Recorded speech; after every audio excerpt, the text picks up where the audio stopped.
Judge Evis Samupfonda was called to the Bar of England and Wales in 1992.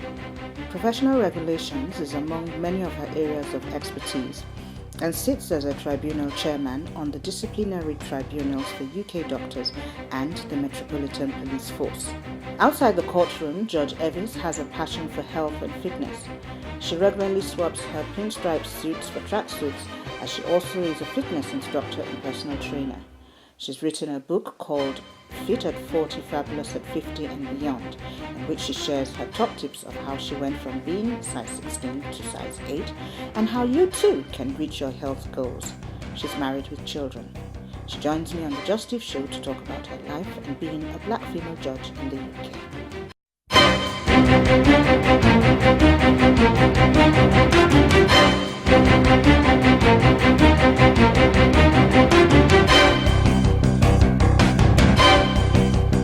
Hello, it's that time again for the Just Eve Show, where you know what we do.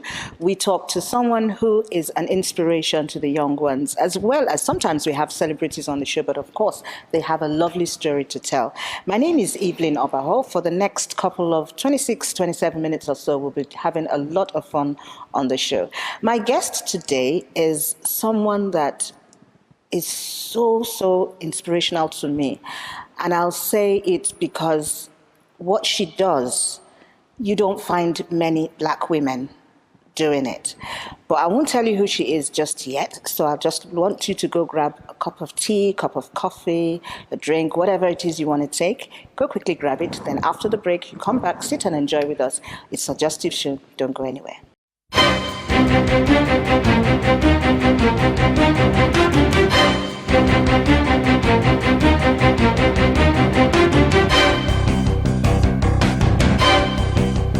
You're welcome back to the Just Eve Show. My guest today is a judge in the UK.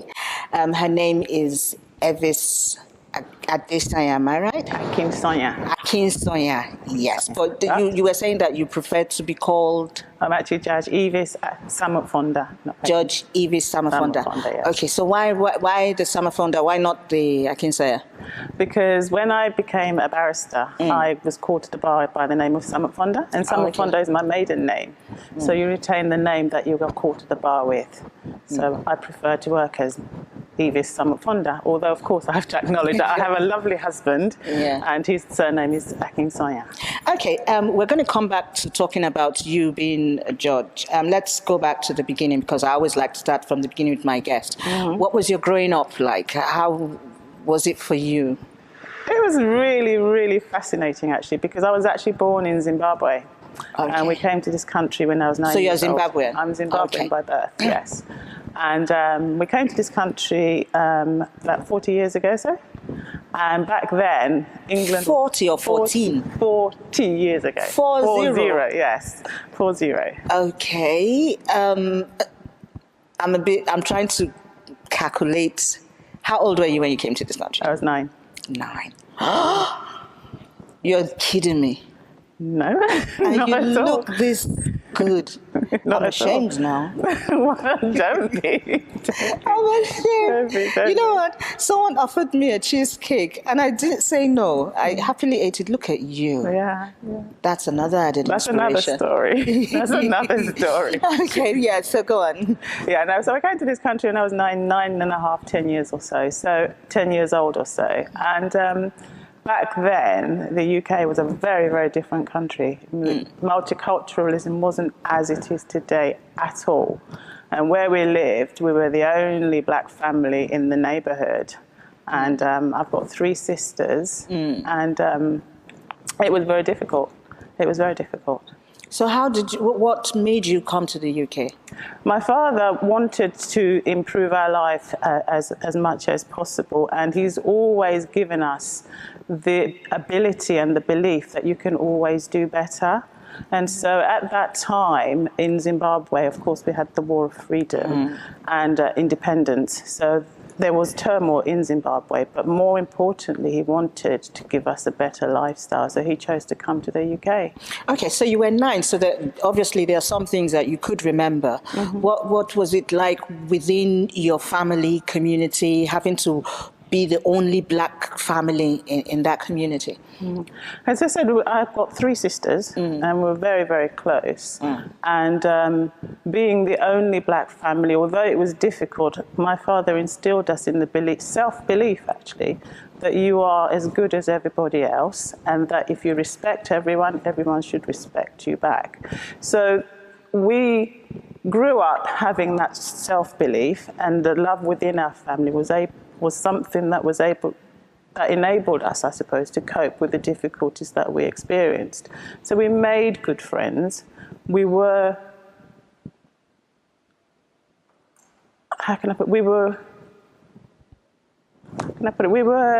what's the word I'm looking for? We were accepted, I think is the word I'm looking for.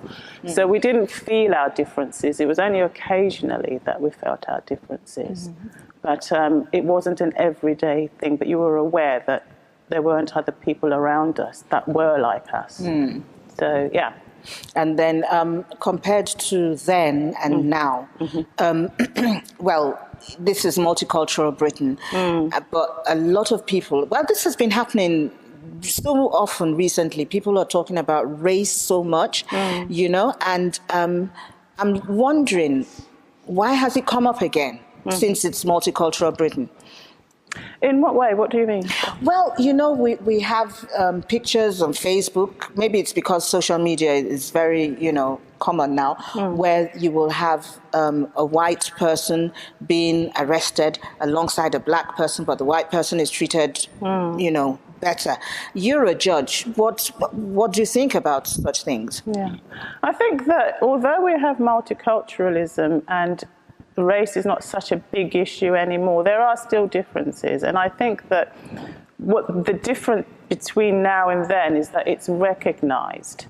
And what we're trying to do is to address those differences. And so I think it has improved in that respect. Whereas before, the issues of race were not recognized. It wasn't seen as a problem. It was seen as okay to treat people less favorably because of their color. Okay, let's fast forward to you, you know, going to study law. Why did you want to do that, of all things in the world to study? Don't mind me, I'm saying that because I'm not very clever. No, don't say that. That's absolutely not the right thing to say. But no, of all the things to choose in terms of law, I actually wanted to become an English teacher. That's what I wanted to be. But my father said to me that he'd always wanted to be a lawyer. That's what his dream was. And he actually studied law for a few years, but for various reasons, he gave that up.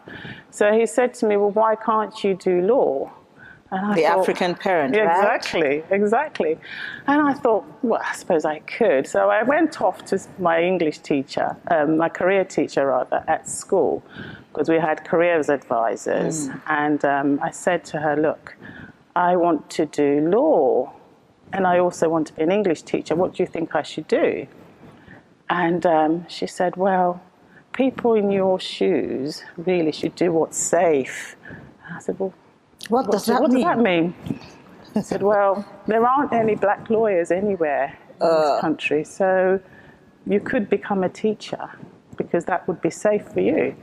So I thought, oh, okay. So I went home and I said to Dad, I'm going to be an English teacher because that's safe. And he said, why do you want to do that? I said, well, because that's what my careers advisor said. That's the safe thing to do. So he said, but do you want to be a lawyer or not? I said, well, I'd like to be, but there aren't any black lawyers. So what's the point of doing that? And my father said, anyone can be whatever they want to be. And if you want to be a lawyer, then you will go and do law. And that's how I decided to become a lawyer.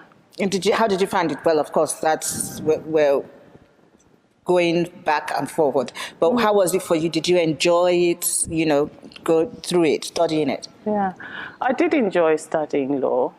It was fun, but it was very, very hard work. And what I liked about it is it was very stretching. The hard work wasn't impossible, but it was rewarding. Studying law, you need to decide what you're going to be when you qualify, when you've got your degree. And I wasn't quite sure whether I wanted to be a barrister or a solicitor, because you may know in this country we have a system What's where... the difference between The difference between the two is that barristers are called advocates because they appear in court, although nowadays solicitors can also do that as well. But solicitors will be your comparison to general practitioners, and barristers will be your comparison to consultants, if you like. They're the specialists because we specialise in specific areas of law. So that's really the basic difference. But that's more or less now, the fusion, as we call it, has been in discussion for a long time, and it may well be that in the future there won't be a difference. I remember we were having a discussion about you as a judge, and someone brought some files to you. And wasn't expecting to see a black woman. Yes. Yeah, tell us that story. Oh, again. wow, yeah. I mean, as you said in the introduction, back when I first started, you didn't have many black women in the law, let alone black judges. And there was an occasion a couple of years ago when I was sitting, and I was sitting with two other people on this particular panel. And I came into the courtroom and I sat in the centre because the other two people sit on either side of me. And somebody walked in and said, "Excuse me, that's where the judge sits." And the secretary who assists the court sits behind. So I said, "Oh, thank you." You didn't tell him you? No, I didn't. So he said, "Well, excuse me, the secretary sits behind." So I said, "Oh, yes, thank you for that information." And I left it at that. And he was really troubled by this. Anyway, at that point, the secretary came in and she said, "Good morning, Miss Samupfonda, how are you?" I said, "I'm very well, thank you." She said, "I'm your secretary for today, so if there's anything I can do for you, just let me know." Oh. And I looked at this guy and I thought, well, and he just pretended there was no problem at all. Oh dear. And that wasn't unusual in those days. It wasn't. Have you had more cases like that? Fortunately, not as overt as that, but you can still feel the difference that you are in a profession where, as you indicated earlier, there aren't many of us, but it is changing. It is changing. Okay, we're going to go for a break right now. There's another side to you that I don't see how they reconcile. But we're going to talk about that. We're going to go for a break right now. I'll advise you not to go anywhere because you'd love to see what's going to happen after the break. We'll be back.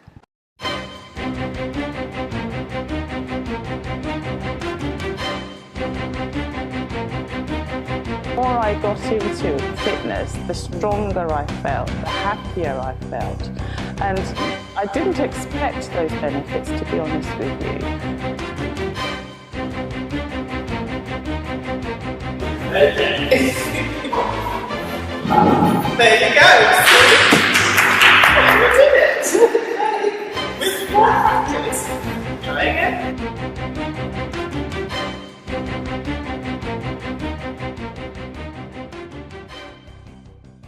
You're welcome back to the Just Eve Show. If you're just joining us, I have as guest today a lovely lady, Evis Samupfonda, who is a judge. There's another side to you, but I just quickly have to ask this question.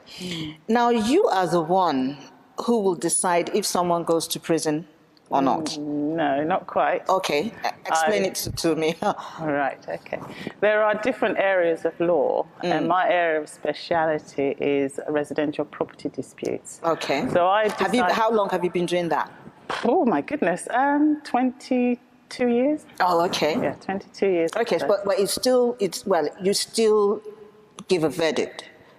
Is that it? I make decisions because people come to the tribunal because they cannot agree. It's landlord and tenant disputes. And they have disputes maybe about service charges or about the rents, various disputes that relate to residential properties. So my role is to decide on those disputes and issue a decision or a determination. Okay, let me create a scenario. Assuming now I'm a tenant, right? And for XYZ reason, I'm unable to pay my rent, and I'm served an eviction notice. I have nowhere to go, no family, nothing. I'm not qualified to receive state benefits. Yeah.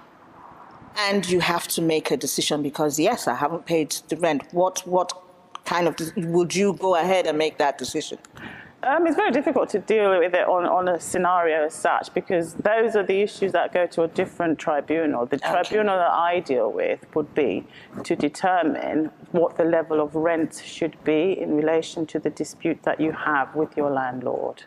Okay, so So a scenario would be this, a very simple scenario would be where you are going to, you've decided you like a particular property and you want to rent it out. And the landlord said that would be £800 a month. And you think, wow, that's a bit much. You have a right to bring that concern to the tribunal that I work in. So you would bring your application and you would say, I don't think that that's a reasonable amount of rent to ask for. What do you think? And then we will use our expertise to hear both sides of the story, or the dispute, or the evidence, and then we will decide on the appropriate level of the rent. That's one scenario. And the most cases that we also get tend to be where properties have bought a flat, where people have bought a flat rather, and within that is a requirement to pay service charges. Bought a flat?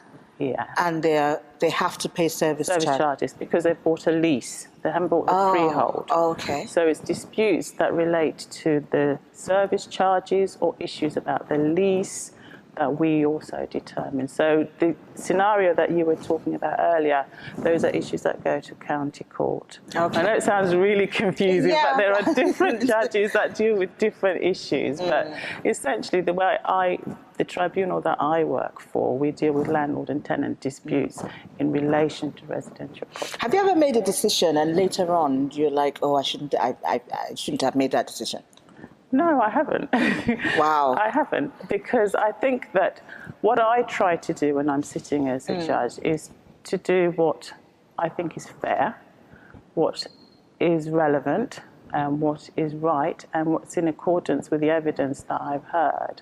So I'm very confident when I make decisions that the decisions I make are the right decisions. It's not always easy, but I think it's come with experience to come to that place, because I'm at the forefront of my mind is always the fact that I'm dealing with real people and their lives, and I have to respect that because I make the decision and I impose it on you, but you have to live with that decision. At the end of the day, you have to say, I might not like what Judge Samupfonda has said, but I understand why she has said that, because I give reasons that explain fully the decision that I've made. Okay, that's enough. My head, I'm already having headache. With all these expressions, I'm not very clever. Now let's get to the interesting bit. Now, you are a fitness instructor. Yeah. How did that come about? What? It's so miles apart. It is miles apart, but it shouldn't be, because at the end of the day, we all have hobbies, don't we? I don't know if you have any hobbies, but most people have hobbies. And mine is fitness and health. Okay, so how did that come about as a hobby? That came about when my husband and I went on holiday a number of years ago, and I was looking at my holiday photos, and I was showing my daughter, and she said, "Mummy, were you expecting a baby?" I beg your pardon.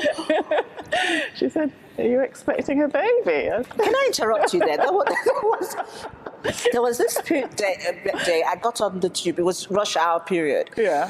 And there were two ladies sitting down. You know, it was rush hour, so I was standing. And I was standing right in front of one lady. She was reading a paper.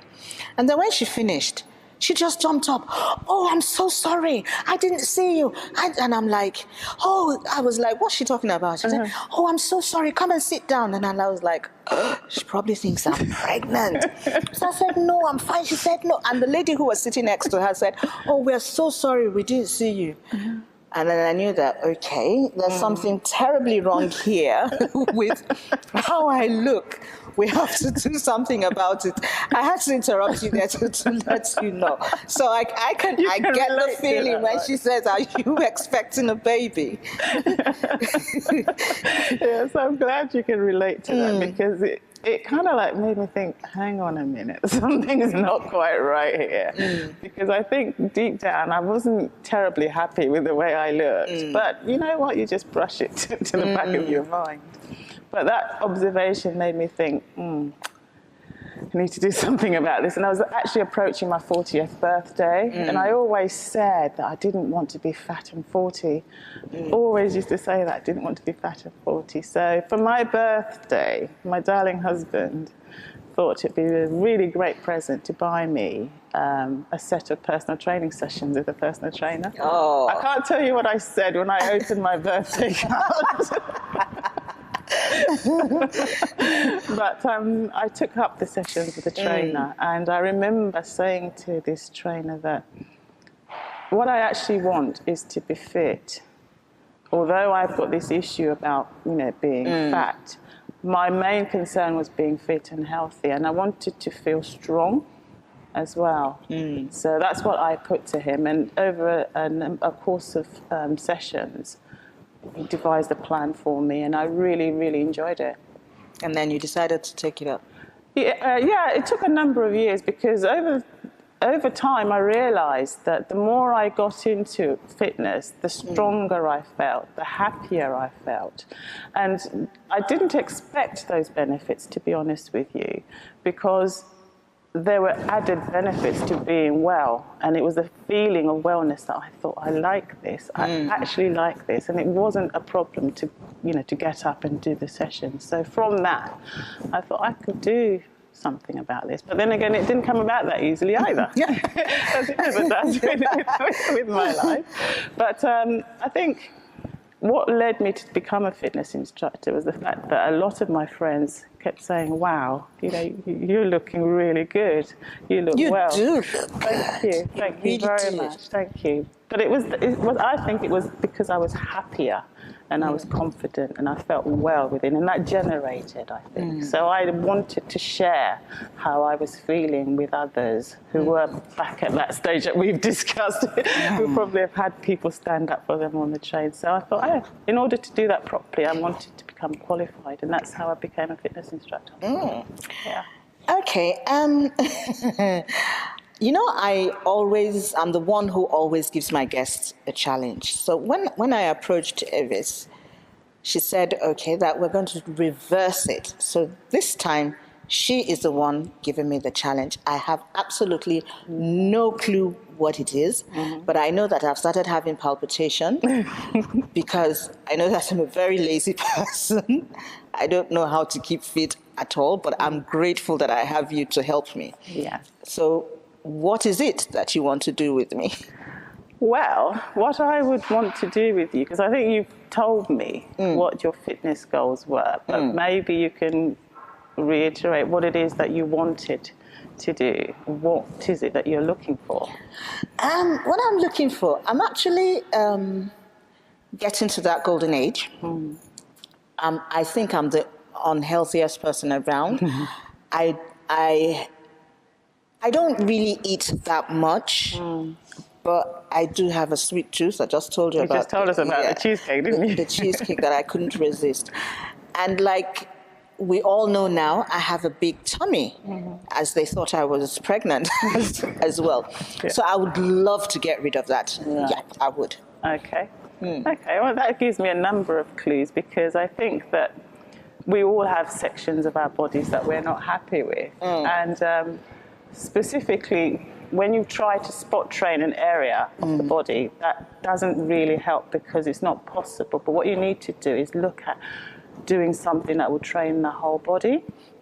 But in terms of identifying what you like, we would have talked about the kind of things that you like doing and don't like doing. And I've come up with an exercise, having spoken to you before, that I know that you're going to like, because you're a fun-loving person. And, and so that's at the forefront of my mind, because at the end of the day, if I give you something that you absolutely hate or suggest something that you absolutely hate, you're not going to do it, are you? No, I'm not going to do it, even if I like it. If it's going to drill me. Yeah. But it's you, because I like you. I'll do it. Exactly. And I think also we have to think about long term, because at the end of the day, if you have a concern about your health and you want to change it, it's not overnight. Because at the end of the day, our tummies didn't grow overnight. It will take time. So what would be the best thing to do, and what I would suggest, is that you do take up a program that involves doing things that you enjoy, so that it doesn't become a chore, and you're not being drilled or forced to do something you don't like. Okay. Yeah. So, shall we see? Yes. Okay. We'll take a break right now, and we'll be back, and you'll see what we're going to do. Okay. Okay, welcome back from the break. Evis, what do you have to do what do you have for me? Right. I have a lovely surprise for you, Okay. which is in this bag, and I bet you cannot guess what I have in here. Not at all. No. Not at all. Well, what we're going to have to do is we're going to have to get changed, and then we're going to put together what's in this bag, and we're going to have some fun, because I've heard what you've said about trying to get fitter, and there are means and ways you can do that, and we're going to share with the viewers what's in here. Okay, So let's go get enjoy. changed. Let's go get changed. Let's go get changed. So, guess what I brought to you today? Can you guess what it is? Yeah? No. One of my passions in life, as I've been talking about, is the fact that I love fitness. But I think that what I try and do is identify fun ways to keep fit. Because if it's not fun, as I said before, you're not likely to do it. And I have discovered one of the best ways to keep fit, because it works the whole body, but at the same time, it actually works the abdominal areas, which is what you said to me earlier, is what you were really worried about. And if I bring out piece by piece, you can hold. You probably haven't done this for a long time. Are you guessing it? No. The great thing about this pigment is that you can see it's portable, so you can take it anywhere, which is really good. And you can do it. What's it called? Well, keep guessing if you can. Any clue again? Not a clue. Not a clue. I'll take you out of your misery shortly. But there are 8 pieces altogether. Okay? And you probably did this as a child and haven't done it as a grown up. That's the last piece. Yeah? Okay, I'll help you out. I'll help you out. This. Oh! Yes, do you remember? Do you remember? It's easy to do. Just there's a little button, just push it through. That's it. It clicks. Oh, yeah. Excellent. Excellent. So let's go in the last one. Cool. Yeah. There you go. Now, there's been recent studies carried out in schools demonstrating that hula hoop is one of the best ways to get fit. It really, really is. And it's fun, and you can do it at home, you can do it in the garden, you can do it in the park. But this, if you feel it, is a way to do it. Yeah. And the beauty of it is designed with adults in mind. And I do this regularly. I also have a class that I do where I live, where I teach people how to exercise using the hula hoop. So what I would like to do is to see if I can teach you how to do it. Is that all right? That's all right. Yeah. Okay then, so you like to stand over here? Uh-oh. As I said, this is really good for working the abdominals. Really good for the glutes, for the legs as well, and for your back. So, I can show you what you do is you stand upright, one foot above the other, and you push the back to the side, extend the foot. Okay, so I've got my left leg forward, so I'm going to push my hip to the left. If I have my right leg forward, I will push it to the right. But the beauty is keep the hip up. I have to use my fingers. So you do have a six-pack under there. Okay, and using this, we'll bring that up. Yeah? Okay, so I can go first. Yeah. Okay. Because my core muscles are quite strong, I don't have to move very much. Clumsy. You are not going to be clumsy doing this. There is not one person I've met yet that I've not been able to teach. You'd be the first. And it's not going to happen today, okay? So, okay, that's So you it. have to change the legs, yeah? Yeah. It's just easier when you're back to do that. Yeah. Please don't laugh at me. You want to laugh at you. You're in the next section. This way. Alright, so make sure you have enough room and you don't hit anything. So yeah, that's it. Okay. And so So what have you got? You've got your leg forward. Push it to the right. Or you might start with your left and push it to your left. But you need to pull your tummy muscles in. Push it hard. I told you. Push it like this. Oh no. Alright. And pull hard. Hard. Hard. There you go. Should we try that? Embarrassing myself. Not at all. Not at all. Everybody starts somewhere. And with practice, you will be able to do it. Absolutely. So just try one more time, and then we'll try it the other way. So again, push it hard, push it. Okay, we're going to go now. We're going now. I'm not going to let you see me embarrass myself anymore. We'll do that next time, just to show. I hope we can fun to do this again sometime soon. Okay. There you go. See? We did it. With more practice. Try again. Give it a good push. There you go. Keep going. There you go. I'm not to do this thing, you have to make sure that I do it right now. You have to try it that way. Because one side is usually stronger than the other. So try pushing it that way. And just move backwards and forward. Push hard. It's me. Hold on. Right. Keep it in the small of your back. And give it one strong push. Make sure it maintains upright. Don't do this. Up that way. Up. Good strong push. Okay? And one side will be stronger than the other. So we'll try both sides. But the beauty of it is you can burn 7 calories a minute doing this. So it's really worthwhile continuing. Because if you do 30 minutes of exercise, you just imagine how many calories you're going to burn 200 calories just from doing this. Is it lovely? Give it a strong push. Keep it your lower back. Give it a strong push. There you go. You just need the chair to do that.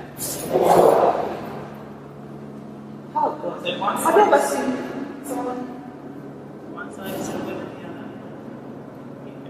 Push it hard this way. There you go. Oh, why does it keep going down? Because you've got to use your stomach muscles, tighten your stomach muscles to keep it up. And there you go.